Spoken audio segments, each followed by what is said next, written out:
Como decía, yo me quedé con el general Zedillo a organizar nuestras fuerzas, a empezar a repartir el armamento que nos iba llegando y que el gobierno estaba induciendo por las aduanas de Tampico y Piedras Negras.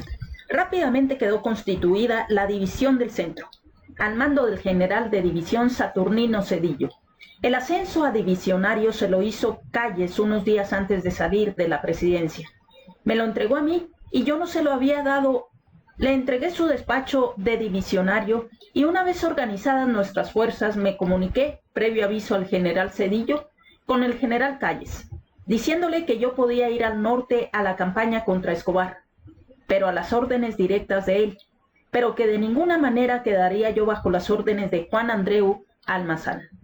El general Calles me contestó dándome las gracias y diciéndome que el general Zedillo partiría junto con él al norte, estando bajo sus órdenes, y que yo me fuera a hacer cargo de la campaña militar en los distritos de Ocampo, San Felipe Torres Mochas, San Luis de la Paz, Dolores Hidalgo, San Miguel de Allende y San Diego de la Unión, en Guanajuato, y que cubriera con mis tropas auxiliadas por los agraristas de Saturnino Osornio todo el estado de Querétaro, de donde había sacado las fuerzas federales para reforzar la columna del norte.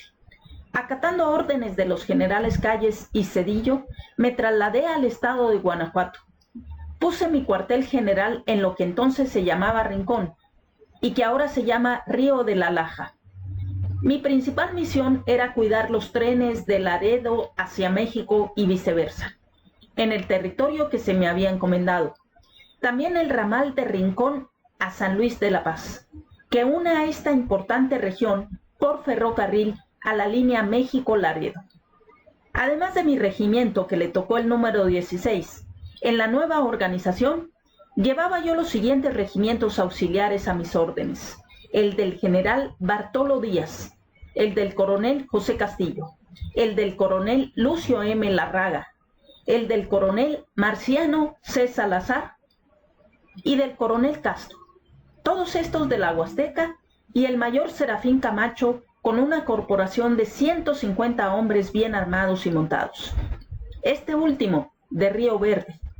También se pusieron bajo mi mando por orden superior el regimiento 30 de línea de Rivas Guillén, al mando del teniente coronel Meléndez, pues él era el jefe de ese regimiento, ya que el general Genovevo Rivas Guillén había sido herido. Una vez en Rincón, empezamos una dura campaña contra los cristeros, pero el general Zedillo me telegrafió desde Torreón que mandara a los coroneles Castillo, Salazar, Castro, Larraga y al general Bartolo Díaz a Jalisco, donde las fuerzas federales necesitaban refuerzos, pues los cristeros habían aumentado mucho en número por el levantamiento de los generales infidentes, y el general Andrés Figueroa, jefe de aquella zona, estaba viéndose apurado. Las fuerzas a las órdenes de Castillo y de Fausto Carrera Torres, que mandaba el 18 de línea, que no estaba a mis órdenes sino directamente a las del general Francisco Carrera Torres, comandante de la 28 Zona Militar en San Luis, hicieron muy buen papel en Jalisco. Pero Bartolo Díaz, Luis Larraga y Marciano Salazar hicieron un triste papel en Tepatitlán, donde fueron atacados por el cura Vega, un general cristero que era uno de los jefes de la rebelión, pues era uno de los grandes segundos de la revuelta cristera que en Jalisco encabezaba el general ex federal del Colegio Militar, Gorostieta. El otro segundo de Gorostieta era el cura Pedrosa, también general cristero. Los jefes Díaz, Larraga y Salazar dejaron abandonado al coronel Castro en aquella plaza alteña, donde se batió valiente y astutamente, pues cercaron no menos de 2000 cristeros a un solo regimiento que había quedado defendiendo la plaza, y el cura Vega tenía rodeados a los nuestros. Vega ya se creía dueño de la victoria. Se arrimó demasiado a nuestros hombres y les habló diciéndoles: hijitos, vénganse a las filas de Dios nuestro Señor, vénganse a militar bajo las órdenes de Cristo Rey, aquí se les reconocerán sus grados. A lo que el coronel Castro en persona le contestó: acérquese más, padrecito, porque no le oigo bien. Vega se acercó a Castro y éste le ordenó a sus soldados: «Fuego sobre este enviado de Dios». Y ahí quedó muerto el cura Bandolero Vega. Castro aprovechó para cargar contra los cristeros, los que se dispersaron llenos de pánico cuando vieron a su jefe muerto. Cuando di parte de esta acción al general Cedillo, ordenó el proceso de los jefes correlones, el que no se llevó a cabo porque el general Cedillo era muy bondadoso y solo humilló al general Bartolo Díaz, nombrándolo mi asistente, y como yo era y soy amigo de Bartolo, lo traté con consideraciones, y Lucio Larraga no se me presentó, sino que fue a ver al general Cedillo tardíamente, después de haberme entregado sus tropas. Marciano Salazar quedó con sus indios en alguna plaza de Jalisco donde había fuerzas federales.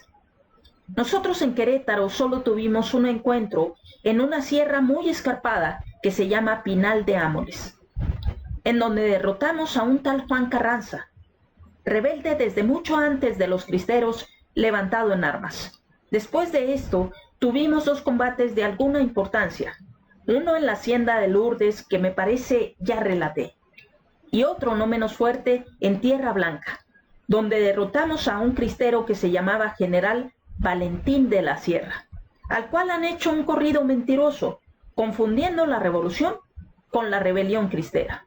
El capitán primero, Pedro Ángel Mendoza, jefe del 3er escuadrón de mi 16 regimiento, me contó que el tal Valentín de la Sierra les proponía a él y al capitán segundo Gustavo Rodríguez, alias Mano de Águila, quien fue quien le pegó el tiro de gracia a Valentín, entregarles un tesoro que tenía en oro y un arsenal de parque y armas.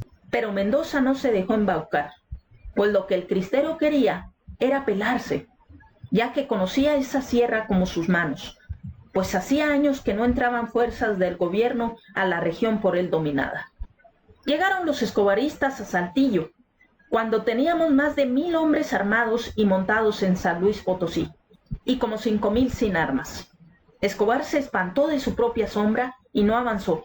Por el contrario, de ahí retrocedió a Torreón y después hasta Chihuahua, dando tiempo al general Calles para que organizara las fuerzas de Cedillo y otros de línea. Levantó las fuerzas federales de Eulogio Ortiz, Anacleto López, Rodrigo M. Quevedo, Bonifacio Salinas, Gilberto R. Limón y otros jefes, y los hizo avanzar a la zona de Almazán, y fueron ellos los que verdaderamente dieron la batalla en Reforma. Y Jiménez contra los escobaristas, con la retaguardia reforzada por Cedillo, con más de 6000 hombres. La línea de fuego escobarista frente a las fuerzas del gobierno la encabezaba el valiente, aunque muchas veces traidor, general Marcelo Caraveo. Pero entre Quevedo, Bonifacio Salinas, Ortiz, Limón, Cleto López, así como otros muchos jefes que ahorita se me escapan de la memoria, lo hicieron pedazos, avanzando estas fuerzas hacia Chihuahua, sin combatir hasta encontrar en el Paso del Púlpito, todavía en territorio de Chihuahua, cuando ya Escobar había huido con su dinero, a los traidores Marcelo Caraveo y Jacinto Blas Treviño. Este último, que había venido del destierro a ver si se le hacía a Escobar, y volvía a ocupar el puesto de general, del que estaba dado de baja por indigno desde el tiempo del general Calles. Cuando Jacinto Blas Treviño se rebeló en favor de Arnulfo R. Gómez, incorporándose a los generales Jesús y Antonio Azuara, que llevaban 10 hombres, y en cuanto a Blas Treviño no llevaba ni asistente, los agarró prisioneros a esta pequeña gavilla que encabezaba Treviño, pero de la cual eran verdaderos jefes los Azuara. Los agarró prisioneros, como dije, un sargento cerca de Tula, Hidalgo. Treviño le preguntó al sargento si lo conocía, y este dijo que sí, puesto que el sargento había militado en las fuerzas de Pablo González. Entonces Treviño le suplicó, le rogó, le lloró y ya casi se hincaba pidiéndole que le perdonara la vida, que sería bien compensado, y uniendo la acción a la palabra, sacó 500 pesos oro y se los dio al sargento, el cual ante este argumento lo dejó con vida. Este triste papel de Treviño me lo contó el propio Chucho Azuara, general Jesús Azuara, que era el que había organizado a los 10 hombres dizque para irse a levantar a la Huasteca de Hidalgo. Pero cuando llegaron allá, ya habían fusilado a Gómez en Teocelo, Veracruz, y ellos todo lo que hicieron fue esconderse en un rancho de los Azuara, donde tuvieron a Treviño durante varios meses escondido, y como pago a los Azuara, los insultó después en unas declaraciones, contando una bola de mentiras.